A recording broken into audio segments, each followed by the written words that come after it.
Hi, everyone. Welcome to this evening's book chat at University Bookstore featuring Dr. Jennifer Lee Hoffman in conversation with Dr. Kirsten Hextrom. They'll be discussing the books College Sports and the Institutional Values of Competition Leadership Challenges and Special Admission, How College Athletic Recruitment Favors White Suburban Athletes. My name is Grace, and I'm the events producer here at University Bookstore in Seattle, Washington. Behind the scenes, handling Zoom tech and sending us all these great links periodically is Josh. Thank you for joining us today. We would love to hear where you're zooming in from, so please let us know in the chat. Thank you for supporting this author event and a local indie bookstore. University Bookstore is the oldest independent bookstore in the region. In fact, we're celebrating our 121st anniversary this year. A few announcements before we start. This event is being recorded for later playback on our YouTube channel. We'll be dropping the link for the books in the chat periodically, and you can purchase a copy from us at any time. We thank you for your ongoing support. After the discussion, there'll be a chance for audience Q&A, so please think about your questions as they're talking, and you can put them in the Q&A field at the bottom of your screen at any time during the event, and we'll get to them at the end. A few words about tonight's authors. Dr. Jennifer Lee Hoffman is an associate professor at the University of Washington and researcher with the UW Center for Leadership in Athletics. Her research agenda in the Center for Leadership in Athletics highlights the factors that influence participation in leadership of intercollegiate athletics, the ways in which decision-making is informed by data, and how equity policies shape intercollegiate athletics in significant ways. She's also the editor of the Center's Research from the Front Porch Research Briefs. Her latest book, College Sports and Institutional Values and Competition, interrogates the relationship between athletics and higher education, exploring how college athletics departments reflect many characteristics of their institutions and are also susceptible to the same challenges in delivering their mission. Dr. Kirsten Hextrom is an assistant professor and faculty affiliate in Women's and Gender Studies at the University of Oklahoma. Kirsten is a former NCAA Division I two-time national champion rower and currently is a nationally recognized expert on college sport access, equity, and diversity. Prior to joining the faculty at the University of Oklahoma, she worked in academic support services for college athletes and completed her PhD in education at the University of California, Berkeley. She's a frequent host of equity workshops for university students, staff, coaches, and administrators, and her work has appeared in top academic journals and media, including Harvard Educational Review, Studies in Higher Education, NPR, and in the documentary, The Business of Amateurs. Her book, Special Admission, How College Athletic Recruitment Favors White Suburban Athletes, contradicts the national belief that college sports provide upward mobility opportunities. Kirsten documents how white middle-class youth become overrepresented on college teams. And now, after that very impressive CV for both of them, I will turn the stage over to Jennifer and Kirsten. Thank you, Grace. Again, I want to thank the University of Washington Bookstore for hosting this event. I'm thrilled to be joined with my colleague, Dr. Kirsten Hextrom. As we begin, we want to start with our land acknowledgements. I want to recognize that the University of Washington acknowledges the Coast Salish peoples of this land where our campus is located and where I am coming in from Zoom at my home. This land touches the shared waters of all tribes and bands within the Duwamish, the Puyallup, the Snoqualmie, the Suquamish, the Tulalip, and the Muckleshoot nations. Kirsten's going to give her land acknowledgement next. Yes, thank you. And again, thank you to Grace and the University of Washington Bookstore for hosting us, and to my dear colleague, Dr. Jennifer Lee Hoffman, for having me here. So at the University of Oklahoma, we want to acknowledge that we live, teach, and learn on land placed by its creator in the care and protection of the Caddo and Wichita peoples, and originally shared by many indigenous nations, including the Kiowa, Comanche, and Apache. Today, 39 tribes reside in Oklahoma, many as a result of settler colonial policies of removal. We recognize our responsibility to the tribes in this state and renew our ongoing commitment to undermine the myriad ways settler coloniality persists as a technology of extraction and dispossession. Thanks, Kirsten. I'm going to begin with a few opening remarks and give some background on the format for today. And we encourage you, as you're thinking and listening, to put your questions in the chat. And we're looking forward to having conversation with all of you today. So when you work in higher education and you think about college sports, you know that fall marks the admission season. And that's really that brings a lot of issues around college access and inequity to the forefront. And any of you who work in schools know that seniors are making those admissions applications now, and that this is a time where those admissions offices are accepting those applications and will be making those offers of admission. We also are at a point where just this summer, we had a Supreme Court ruling, NCAA versus Alston, that found in favor of Alston, and college athletes are now entitled to additional educational benefits. This summer was also a wave of state NIL legislation that has really shifted the NCAA's legal and cultural aspects of amateurism. And while these changes seem to reduce the long-standing and racialized and economic inequities in college sports, these changes during this time also mean that becoming a college athlete is more lucrative and fraught with challenges than ever before. However, this summer we saw the Cavender twins, the first two athletes to profit from their NIL, reflect what we each address in our books.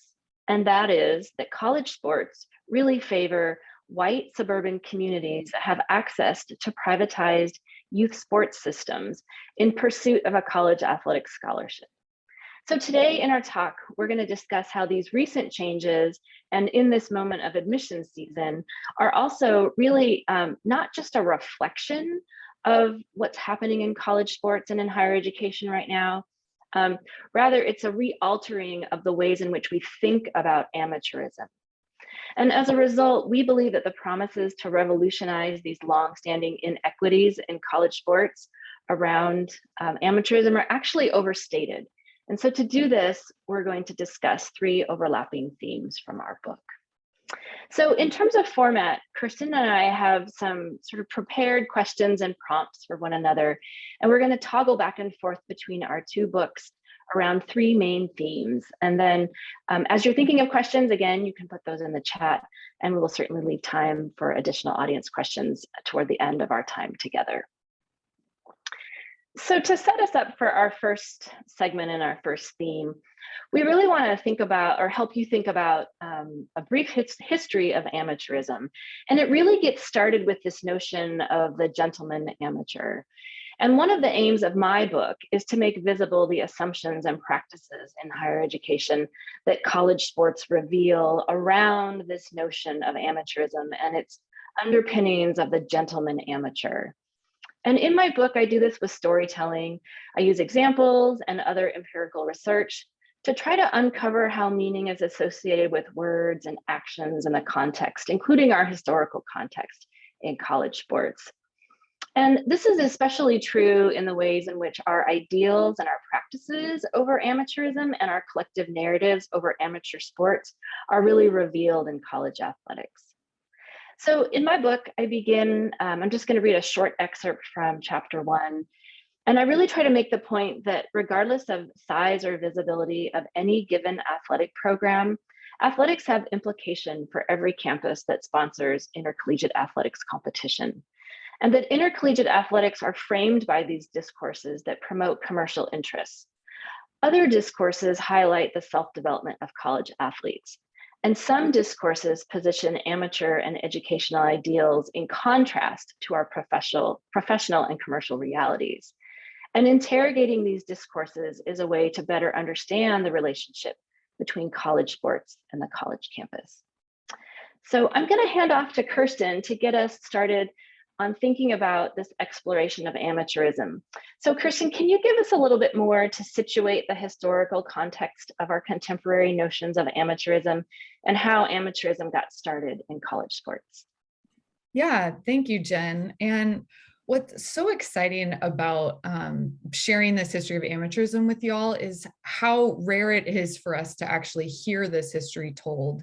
So in preparing my book, at the time in which I started writing this, I had already spent a lifetime being an athlete. I had done a PhD studying college sports, and I did not know this notion of the gentleman amateur that was really encoded into the rules, organizations, and legislation attached to the NCAA. And this word and phrase, exactly, the gentleman amateur. And so that was something for me that really spurred me to take on this larger historical project that wasn't initially part of my book, to really try to understand who was this gentleman amateur, what impact did it have on college sports, and then how can we think about how it still structures our organizations today. So in the first chapter, I look at amateurism really as this kind of cultural ideal that was invented by the British to protect sports for upper class gentlemen. And so US universities imported both the sport of rowing that went on to be the first intercollegiate athletic contest. That was the Yale-Harvard Regatta in 1852. So they brought both that sport of rowing and the notion of amateurism to the United States and brought that into the Ivy League universities at first. And so what this cultural idea did was it signified that really only those who could play sports for pleasure, that had the resources and abilities to do that, were the ones who should be having access to athletics at that time. And so really it becomes institutionalized and nationalized in our college sports system in 1906 with the founding of the NCAA. Now, if there are kind of college sports aficionados in the room, you all might know this part of the history of the founding of the NCAA, which is that it was designed as a way to sort of limit the injuries and deaths that were happening in football. But really it was part of this much bigger sports purity movement. And that was what it was called at the time, which was seen as these deaths and injuries that were happening in football were actually getting blamed on what they called, quote, working class ringers, or these athletes that actually couldn't afford to go to college or couldn't afford to, due to their class position, play sports prior to college. And that colleges had started recruiting folks from more working class backgrounds to come compete for their universities.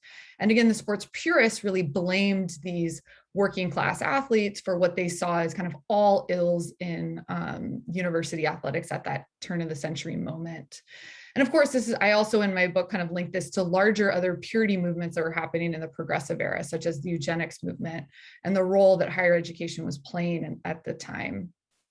So what these first rules did was they actually kind of required athletes to align with this gentleman disposition. Now, this was a very amorphous standard that actually didn't define, here's what a gentleman is. Instead, the gentleman was always defined in opposition. So this is what we know about how norms are created, that often they themselves are always shifting, but gain coherence by saying, we are not this, we are not that. And so the first kind of gentleman amateur was really defined on being anything that was not working class, was not a racial minority, and clearly was not a woman. And so this cleansing of sport that was occurring at the turn of the 20th century was really prohibitive. Pretty much anyone who was working class, a racial minority, or woman were pretty much barred from intercollegiate athletics. So I go into then the complex history that happens throughout the remaining 20th century, mostly through activism by those athletes who were, originally banned from the sport, to work towards modifying not only our kind of national laws that were preventing access, but also the NCAA regulations itself, to try to gain inclusion for those who were primarily excluded. So while we do have the rise of particularly Black athletes and women gaining access to college sports in the mid to late 20th century, what I argue in my book is that these populations were really contained into certain facets of college sports. So we have Black men getting access to the most highly commercialized, exploited athletic terrains, women being cordoned off into what are primarily segregated and subordinated athletic opportunities. And then I also discuss the ways in which women of color really have not gained access in either of these settings. And all of this has this effect of still within the institution itself and within the organization, still preserving these elements of kind of the white elite masculine norm. So I know not everyone can kind of grasp what we're talking about through some of these denser concepts. So I'll try some numbers to make this point clear. So revenue generating sports like football and men's basketball at kind of these big time institutions, these are the sports that we see on TV that are pushed to us most of the time, are at the front of our public consciousness when we think about college sports. So this is where low income and Black men have been contained. So they're overrepresented in those sports, but those sports only represent about 3% of all of college sports. And I'm sure Jen is going to help us understand some of the organizational complexities in a minute. So the other 97% of roster spots in college sports are pretty much going primarily to white athletes, anywhere between 80 and 85%. Also, so we don't have the best data on class background, so where socioeconomic status is of athletes, something the NCAA needs to start collecting and helping us understand. But we do have a study that looks at whether or not someone is a first generation college student. And this is kind of a well-vetted proxy for class in other areas of research. And now we are seeing that only 14% of college athletes are first generation college students. So that's starting to tell us something about the fact that if you just look at who is represented across our college sports populations writ large, they're most likely going to be white and middle class. Okay, so now I'm going to be turning it back over to Jen for a second. So as she said in introducing her own book, one of the things I thought was so groundbreaking about what she does is she takes concepts like amateurism that we might think are unique to athletics and have nothing to do with higher education, and reminds us over and over and over that these phenomenon are actually often invented first and foremost within higher education, or are often a reflection of the institution itself. So in that vein, Jen, what did you learn in kind of doing your own history of higher education research and amateurism, and how are you kind of wanting us to think about this relationship between college sports and their institutional hosts? Thanks, Kirsten. So what I really try to, as she mentioned, what I really try to do as one of the broad themes of the book is make the constant comparison between our amateur ideals and our educational ideals, and then really contrast that with our professionalized and commercialized realities. And so when I looked at the history of amateurism, I give less treatment to sort of the historical underpinnings of a gentleman amateur, which is why I'm so grateful that Kirsten has done this in her work. And I really took a bit more of a kind of a broader look at how did this ideal around amateurism get so embedded in the ways that we conduct our athletic programs. And I drew pretty heavily on a lot of the existing historical literature on higher education. But there was one particular piece that really caught my attention. And so what I do, where my work sort of couples up with Kirsten's work, is she really reveals that contemporary sort of how amateurism as an ideal has its realities sort of tucked in these pockets of our institutions. And what I do is try to show this arc over time, how there's been this tension and the ways in which there's a tension always between our educational ideals and our commercial practices. And this is true in higher education, and it's aptly true for college sports. And a lot of the assumptions that Kirsten, assumptions around our ideals, around amateurism that Kirsten was able to identify in terms of the data today about who's occupying these spaces, a lot of these assumptions around amateurism really contribute to this arrangement, but it has deep historical roots.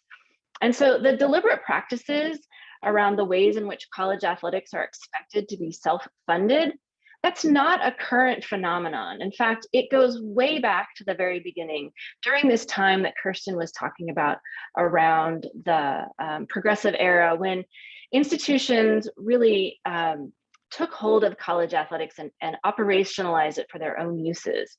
And at that time, the historical record helps us understand that then college institutions were either unable or unwilling to fund their athletic program, but at the same time, there was this expectation that those programs would succeed at a high level. And so I drew pretty heavily on some of the work from Ron Smith in his book, Play by Play, Radio, Television, and Big Time College Sport. And in my book, in chapter 3, I'm going to read another short segment there. I make the argument that the idea that the athletic program would fund itself was also coupled with this other expectation, the expectation that the athletic enterprise would be amateur. And to quote Ron Smith, "We are told by college officials that we must conduct our sports along amateur lines, but we must finance them along lines that are purely commercial and professional," end quote. And so I continue on. Institutions set up the educational commercial predicament early at the outset, and putting a very high value on this amateur athletic model that is funded by commercial practices. So where we have come from this early historical underpinning to where we are today within this arrangement, we rely really heavily on these commercial practices to fund our amateur ideals. And this resulting tension comes from the outset. It's not a current or a contemporary phenomenon. It's been with us from the beginning. And while there are many contemporary examples today where commercialism just runs free in college sports, it is inherent to college sports, and it is deeply tethered to our amateur ideal. Yes, thanks, Jen. As I used to flippantly say, one way we could think about this long-standing tension is that everyone can make money on college sports except the athlete themselves. That was pretty much the model. And now we're seeing a slight modification of that. But I hope what you all will be getting from us throughout this talk is that slight modification still is not actually disrupting these tensions that we're talking about. So now we're going to move into the second kind of big theme we identified across our two books. And so I'll be sending it right back to Jen in a second here. But the next thing we were really both curious about was really how is it that these norms and ideals, or this tension that Jen just laid out, that has been with us since the beginning, this notion of both the athlete has to be an amateur, but everything else has to be commercialized to fund that. So we both were kind of looking at and interested in how did this system breed this enormous organizational complexity, and then how does that inform the decision making? So that's where we're going to be going with this second segment. So again, throughout Jen's book, what I really like that she does such a good job of is she draws from the post-structuralist tradition, if there's any academic wonks in the house, and really forces us to look at the way language always has real world consequences and effects. And so getting us to see the material implications of these kind of more symbolic practices. And so one of my favorite examples that she gives in the book is to talk about this discourse of the D1 school. So we often associate programs like UW, we might call UW a Division I university or Division I school. And so what that term does is it really conveys the notion that athletic departments are the main drivers of how a school identifies, as well as that the athletic department really drives how the school is associated with what conference. So the assumption there might be that the University of Washington administrators never decided that it should be a D1 institution, that was something that the athletic department maybe independently drove that path. And so what that also hides behind that discourse is how most of these arrangements we're talking about, if not all of them, are happening within institutional contexts that often is actually university leaders and administrators that are not directly in the athletic department, but might have supervisory power over them, that are actually making these decisions and embedding this conflict that we're talking about right now. So with that preamble, Jen, what insights from your book specifically do you think you can give us about these really rich organizational complexities that are in intercollegiate athletics and its relationship to higher ed, and how do these complexities affect the decision-making processes that those of us who've worked in it have to kind of face on a daily basis? And finally, kind of just give us a sense of really what is a specific role that university leaders play, or what blame do they have, if you will, kind of in this whole system that we're talking about? Well, thanks, Kirsten. To respond to this phrase, going to a D1 school, it's something that I find myself doing as well. And so again, when I think about admission system and equity, and you just think about the ways that people talk about, oh, well, my child got a scholarship to play baseball at a D2 school, or the local high school soccer player, she's going to go on a full ride to a D1 institution. Those are the same kind of phrases that I find myself using, and it's so inherent in the ways that our admission system and our college sports system and our educational system, and some of the things Kirsten's going to get into a little bit more, it's just how deeply tethered things are connected together. In terms of decision making, one of the themes in the book, and I titled chapter 9, Low Profile, Decentralized, and Incremental, because so much of the decision making in higher education either hides in plain sight or is just so hidden and so small and incremental that we don't notice it until there's been a shift that we can see. And so the ways that I explain decision-making in college athletics really falls on this quote of low profile, decentralized, and incremental. And this is taken from some early work that was in a primer on higher education and college sports from Suzanne Esler and Lori Nelson. And they really kind of shed light on the ways that colleges and universities, the ways that we engage in decision-making is familiar to anyone who works in a department or on a college campus. And they know that it's all decentralized, and that our system of higher education overall in the US lacks really any central organizing body, like a ministry of education that's common in other countries, that would coordinate higher education. And so that really leaves decision-making fragmented and to those that have the most power. And there's a really great set of examples of this kind of fragmented and decision-making with the most power in our current context in college sports. So while at the outset of the spring, we had these ideals of amateurism garnering a lot of attention and more rights flowing toward college athletes after the Supreme Court decision in NCAA versus Alston and that wave of NIL legislation. At that same moment, there was some signs around some incremental decisions around the college playoff, the college football playoff, and expanding the playoff. And that was just kind of happening alongside, while all this other attention was on giving college athletes these new rights, these third-party rights. But that shift in this incremental decision-making around the college football playoff is really important to pay attention to, because it's having a profound change across the entire universe of college sports. And so to understand this and to understand how profound it is across the whole universe, you have to also really remember that the NCAA itself does not actually control the college football playoff or those broadcasting rights. And so the NCAA offers championships in many, many sports, but it doesn't control the championship in the college football playoff.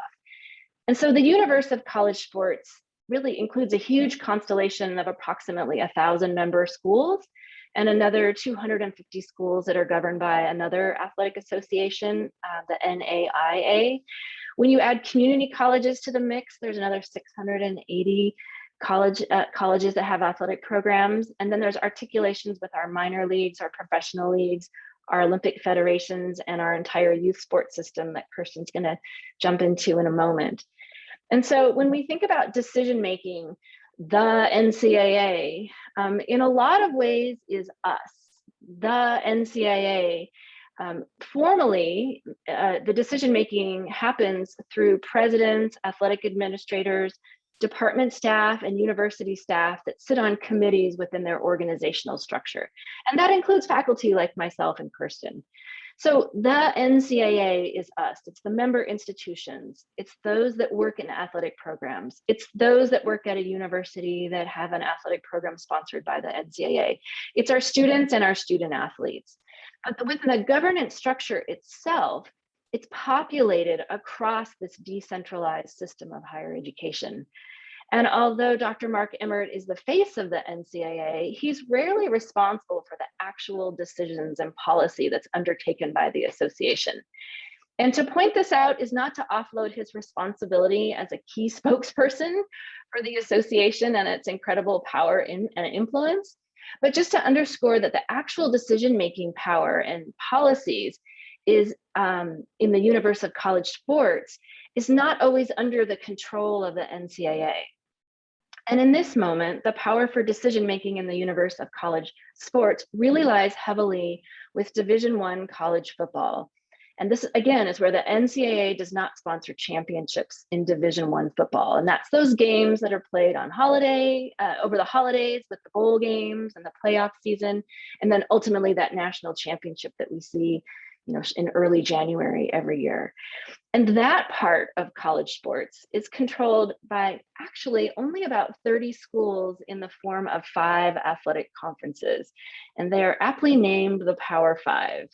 And this is where there's consideration around the change in the number of games that would be in that playoff. And that's under consideration for expansion.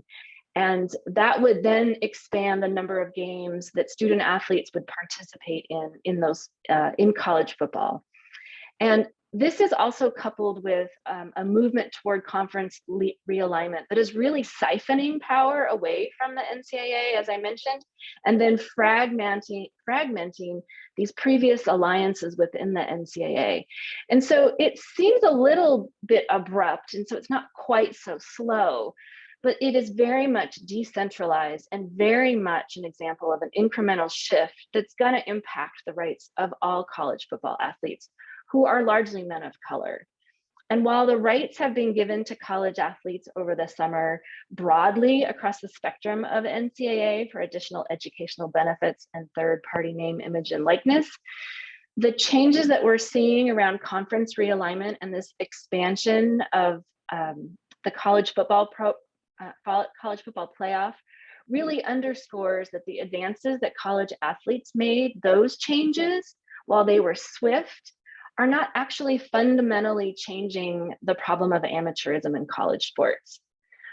What we know about amateurism in college sports and what we know about the changes that are underway is that the money that's generated by that college football playoff, and in some cases the NCAA basketball tournament, is not going to be diverted to college athletes. What we see with conference realignment and what we see with this expansion of the college football playoff is to continue to bring more resources in that are going to fund large-scale facilities and coaching salaries. And that money is not going to be distributed to the college athletes. As of today, that money is not going to be distributed to the college athletes that are generating that money. And instead, the funds that flow in from those 30 or so programs are going to fund the opportunities for the stadiums and the coaching salaries, but they're also going to fund the opportunities for other athletes and their educational opportunities that Kirsten takes up in her work. And what's so brilliant about her work in special admissions is that she really illustrates how this articulation between this admissions process and youth sports that flows into college sports isn't just isolated to the pathway between our youth programs and our college programs.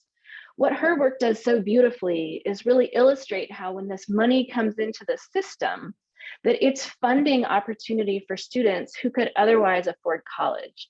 And what she illustrates in her work is this deep connection between our amateur ideals and these broader social and economic systems, and in particular through the ways in which municipalities, local governments, schools, and parks are implicated in this system that relies on these amateur ideals. So Kirsten, could you speak a little bit about how you explore this complexity around amateur rules and college admissions practices, and help our audience understand how these advantage students from these white and affluent families, and how amateurism really prevents us from sort of seeing these systems for how they're actually operating?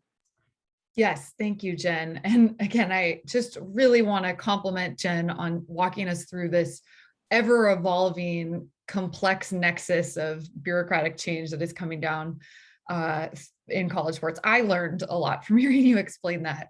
And I too just want to underscore what Jen is saying, that please do not be fooled by the way NIL is getting pitched often in media and in social media as if it's actually getting the money that's existing in colleges is going directly to student athletes.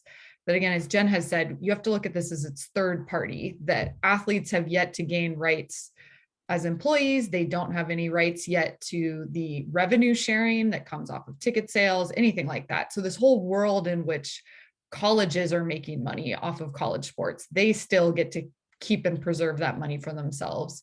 That money is not now getting given to the college athletes as of yet, as Jen reminds us. Yeah, so I think what I tried to do in my kind of area of research, and particularly in the book, is when I kind of entered this world of college sports, I was so grateful to follow up on scholars like Jen and many who'd come before me that had been explaining the complexities of particularly racialized exploitation that was occurring in college sports. So everything that Jen's been laying out at this point of what is this relationship where we have predominantly Black men who are earning the majority of the revenue that's flowing through these systems.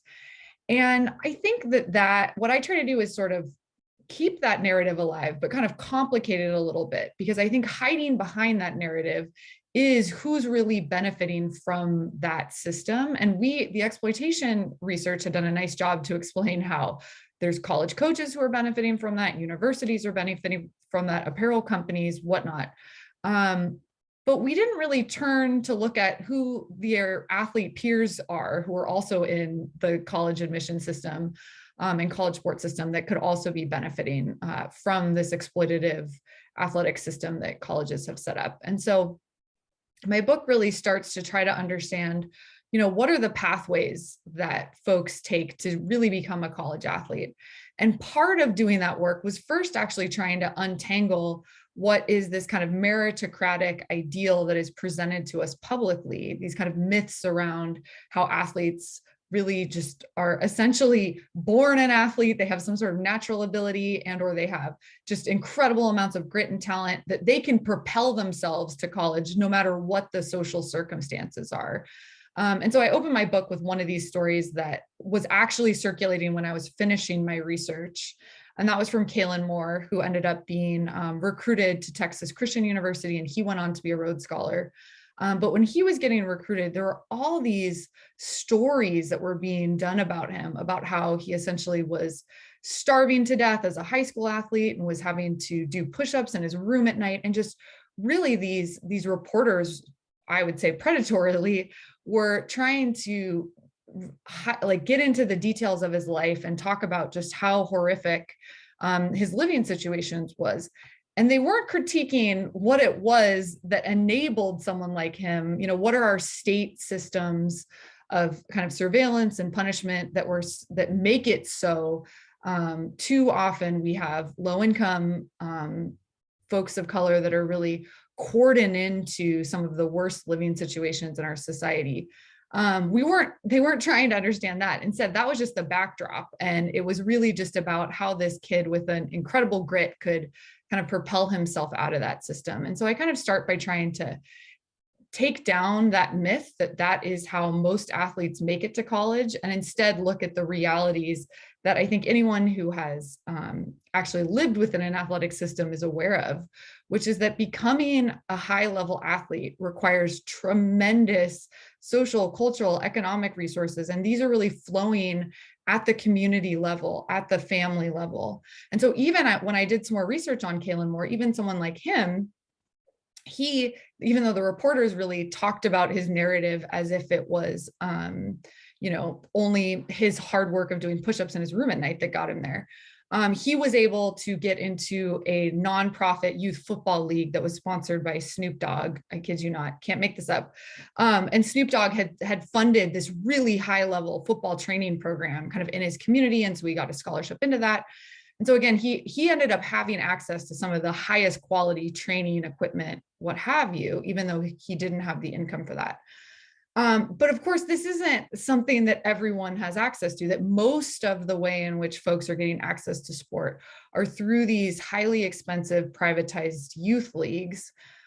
Also, we know that throughout the 20th century, while at one point we had well-funded schools and school systems that were providing sports, those have been cut drastically throughout the 20th century and only increasingly so in the 21st century.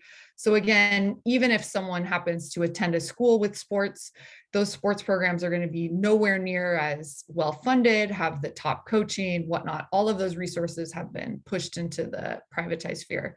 So I try to kind of track all the different ways, particularly white suburban communities have been concentrated with all the athletic resources, social resources, what have you, that enable someone to become a high-level college athlete. And I'll give an example of all of this in a second.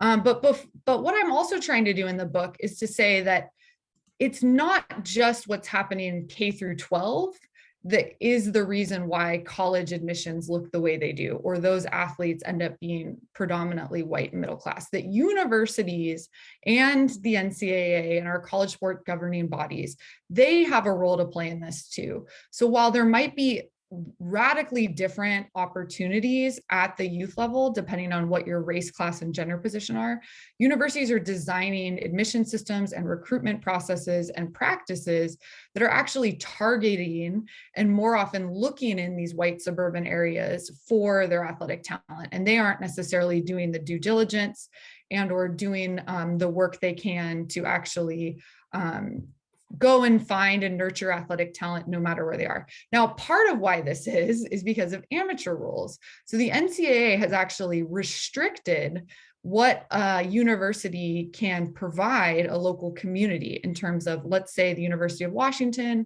wanted to start hosting free sports camps for lower income kids in their community. They would not be allowed to do that. That is a direct violation of amateurism. One that came out of University of Oklahoma recently was after presenting my research, the volleyball coach had asked if there was a way they could get involved, help the youth communities in Oklahoma. And one of their ideas was that they could donate some of their used volleyballs to local teams, because they're going at the college level, they can buy as many volleyballs as they want and they go through them kind of every week, but they're like, I think other youth would be able to benefit from this. And again, they found out that is an amateur violation. So what this all boils down to is the way that amateur rules are written is that essentially universities cannot give any sort of money resource funding to the youth level. That would be seen as a way of, giving undue influence to the recruits.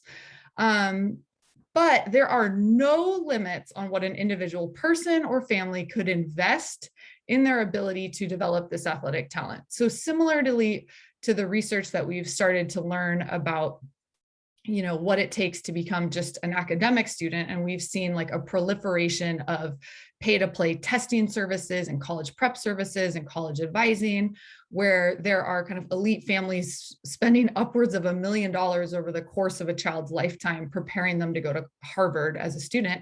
And we see that those efforts actually work, that essentially these communities have found ways to design and develop youth into potential college students that are going to align with what, say, a Harvard is looking for in their student. And that money matters in that whole process. And I really trace the way the same thing is happening right now in our athletic recruitment system, that really the way in which that talent is getting produced, requires these tremendous investments. Now, there's one other part that I also talk about too in the book that's undergirding all of these complexities is the US legal system. And so I do talk about the way in which particularly after the 1970s, our Supreme Court system started taking a different approach and view of what affirmative action could look like. And so again, it really hamstrung the ability of universities to take any kind of overt action in terms of remedying the longstanding kind of race, class, gender discrimination that we had talked about, at the beginning. And so I look at those laws, but I also find another interesting facet in those laws, which is these anti-affirmative action cases, starting with the Bakke decision, had actually set up a way that universities are allowed to use quota systems when it comes to special talent criteria. So while we see this shift in our legal system to banning university admissions from being able to take any kind of active role in trying to recruit an incoming class that is, racially diverse across all these levels, that becomes more and more and more difficult. At the same time, universities now are getting more and more power to essentially set aside admissions criteria for special talent, which could be musicians, athletes, what have you. We also have a ruling in 1990 that says universities can do that even when those special criteria have much lower admission standards, which can lead to much higher guarantees of admission. So if you're placed in one of those buckets, you could have almost a 90% guaranteed access to college. And all of that is legal, even when that whole pool could be entirely white, let's say. And the Department of Education had reviewed these policies in the early 90s and said that's okay. So what we're living with right at this moment is that universities have helped design and are part of having an admission system process that enables them to set aside these special talent applicant areas with an extreme advantage in admission. And they are often favoring kind of white suburban athletes in the process. I'm going to pause because I have one more story to tell about my research, but I want to see if Jen has anything else to add as we are already running up on time. I don't want to take up time from the audience questions that we have. So I think Grace and Josh, just to let you know, I can see the questions. And so I'm going to take one of the questions from someone in the audience, and I'm going to send it to you, Kirsten, because I think it aligns with some of the earlier things you were talking about around data, and then I can pick up as well. So there's a question about trying to understand socioeconomic status using data, but that the college sports participation data isn't very robust. And just wondering about what data sets are, if any, are available now, and what the NCAA might be already collecting and making public that would capture that SES data. And do you have any recommendations for differentiating between revenue and non-revenue generating sports? And this set of questions comes from someone who's a former college rower and a coach. So any insights you want to give around sort of the data that's available, and then I can hop in as well. Yeah. So I think there's no data available publicly at the NCAA level on class. That is true, and that's kind of where we're at the moment. Like I said, the NCAA has released data related to first or second generation college status, and that's what I used. I will say that data set was collected through self-reports. So the ELS data, which might be taking actual data in terms of the student demographics, and will capture maybe the whole student population. We're not getting that at the NCAA level at all. The NCAA, most of the data you're getting, again, comes through the goals survey. So they'll send a survey out to college athletes, and then whoever responds will be in that population. But yeah, pretty much in every paper I publish, I say something to this effect, and I'm trying to advocate for that. If the NCAA is publishing data on race and gender, then they should also be publishing some kind of class measure. In terms, and I agree, I'm reading your question right now. I think that one of the ways that you could have that data disaggregated is making sure that it's attached to the sport that they're a part of. And so that way you could do that, the researcher could do that back end work to make sure that you're looking at a difference between the revenue generating sports versus the Olympic sports or non-revenue generating sports. So. And Kirsten, I just want to add to this question around how do we track outcomes. For those that have been college athletes or worked in college athletic programs, college athletes are highly identifiable, and probably with NIL are going to be even more highly identifiable. And so at the school level, it's really challenging to aggregate data and tell that data story without really revealing who those athletes might be. And so that's a real challenge for those of us that do work in this space. There are ways at the national level to do, I think, a better job. But one of the things that we run into is there's no unique identifier in our educational system even that tracks students through our educational systems. And so that's a real tension for anyone who does educational research, because as students move around our educational system in higher education, it is incredibly difficult for us to see how they progress and persist once they leave our initial institution. And so then the same is true for college athletics. And although we collect tons of information on our college athletes, we don't have good ways of understanding how they succeed and persist if they leave their original institution. And so one of the challenges I think that this question is really raising is we don't have good tools at our disposal to adequately ask and answer some of these questions from a large scale data set nationally, because we can't track students or student athletes. And we have a responsibility to report this data at the local level that also provides privacy for those individual athletes that might be highly identifiable. And so I think it's incumbent upon us that work in college sports and do this research to develop better tools that provide that anonymity and privacy, and yet still illustrate the outcomes that we want to understand better. Thanks, Jen. So I'll ask the second question to you, and then I can chime in too. But so Brad asks a fantastic question, which is, can college athletes get direct compensation or revenue share without violating Title IX? So I think this was in reference to us talking about how the current NIL is sort of this third party, it's outside the system, but what would it look like if colleges actually started giving some of their ticket revenue to say football student athletes? Would that violate Title IX? If it were permissible and didn't violate Title IX, what would have to give? Would there be fewer facility upgrades, lower coaches' salaries, et cetera? Yeah, this is a great question.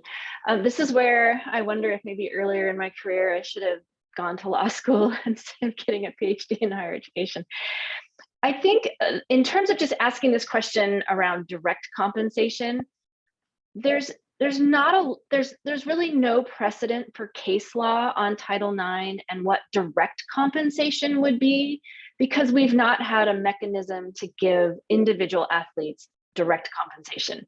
And even today, we don't have a mechanism beyond tuition, books and fees, housing, and some additional educational benefits under the new Alston ruling that would really point to what the legal case law might be, because we just don't have enough test cases. If you think about Title IX broadly, it's a law that is incumbent on the institution to provide equity in three main areas. So the equity has to, in athletics, in three main areas. That's participation opportunity, athletic support and facilities and access to coaching, and then scholarships. So there is law there that we understand, but that's incumbent on the institution to distribute that broadly, or to distribute that to athletes. What we don't have is an understanding of how Title IX would apply to individual transactions. So I think it's an excellent question to ask. It's really going to depend on the ways in which money might come from the institution directly to athletes, and we don't have a mechanism for that just yet. So I don't like to answer it with a non-answer.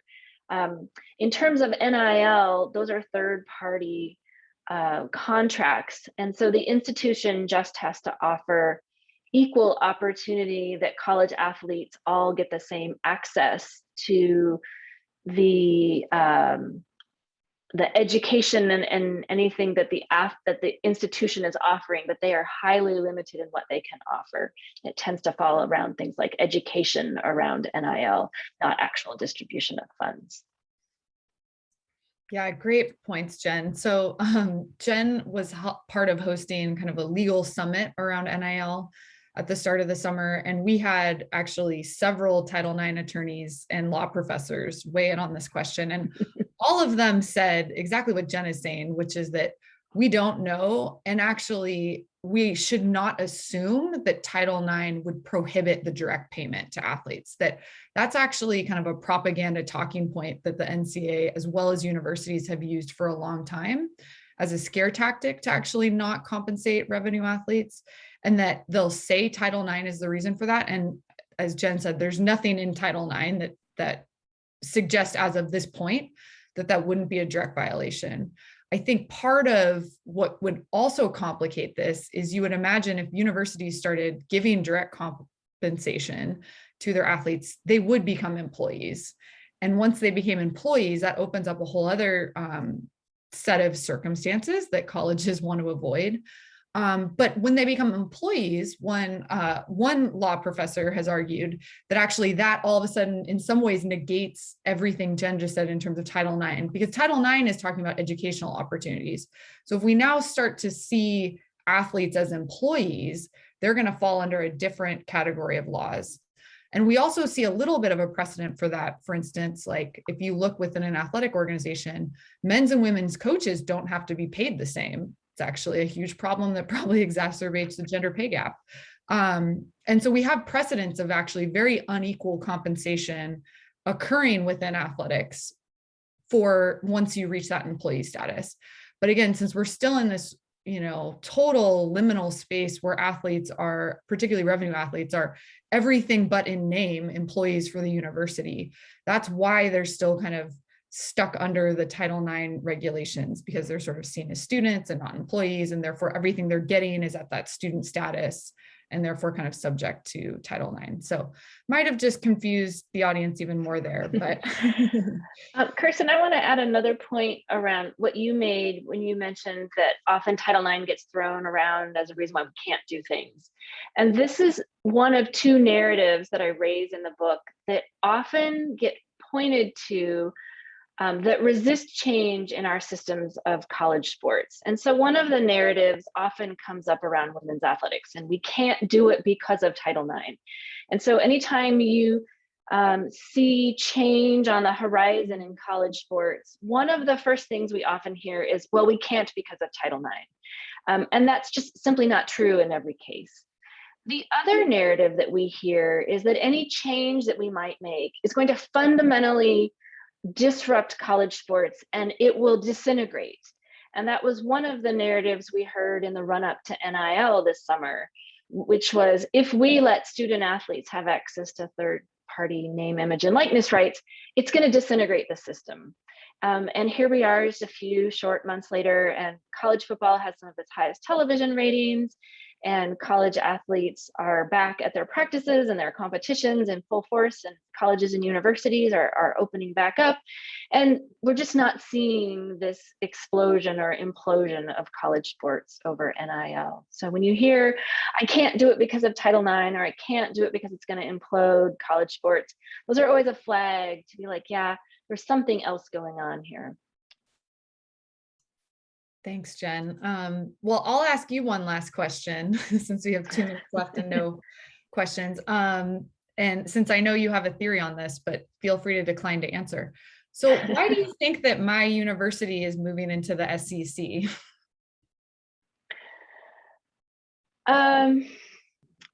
So I think, so the short answer, the question for those of you that aren't familiar with the SEC, the Southeastern Conference is one of the largest and most powerful athletic conferences. And this is this phenomenon of college realignment.